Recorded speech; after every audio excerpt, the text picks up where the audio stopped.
Hello guys! Welcome back for another underground shoe cleaning video. Ngayon maglilinis tayo ng white chucks. Bago natin simulan ang process cleaning nito, gusto ko munang i-shoutout sina Daisa Bilino, Micaela Grace Boyoan, Cristel Ann Cruz, Hans Aragona, Cyrus Rimando, Ravel Nipa, Oweng, John Lawrence Cabahen, at sa mga iba pang sumusuporta sa undergrounds. Bago tayo magsimula sa ating chucks, sasabihin ko muna sa inyo kung ano yung mga materials natin. Andito pa rin ang spray, dalawang container, brush, hard brush, sponge, shoe tree, tsaka microfiber towel. At higit sa lahat, ang tissue. Gagamitin natin to para sa tissue method. So ang first step natin, alisin ulit natin yung shoelace. Pagkatapos natin, ibabad ang ating shoelace sa ating detergent, kukunin natin ang ating spray at isprayan ang buong shoes. At pagkatapos natin, gamitan ng spray ang ating chucks, kukunin natin ang ating shoe tree para masimulan nating linisin ang shoes.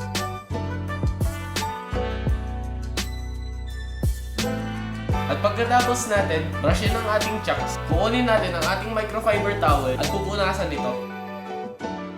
Pagkatapos natin punasan ng microfiber towel ang chucks natin, aalisin na natin yung shoe tree at magpo-focus tayo sa kanyang inners.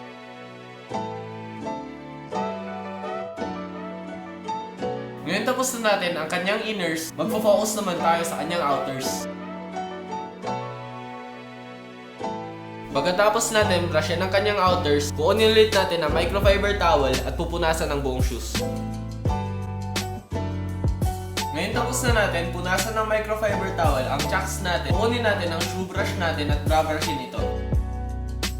At pagkatapos natin brushin ang shoes, kukunin natin ang tissue at saka spray para sa ating tissue method.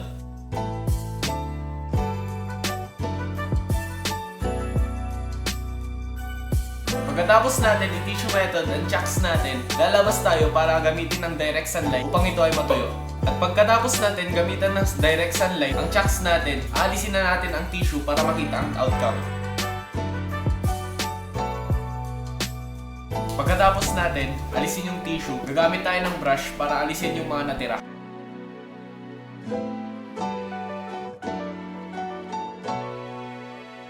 Pagkatapos natin brushin ang ating chucks, kukunin natin ang nakababad na shoelace, tapos lalaban ulit natin. Pagkatapos natin labahan ng shoelace, lalabas tayo para ito ay patuyuin. At pagkatapos natin patuyuin ang shoelace, pwede na natin isalpak to sa shoes.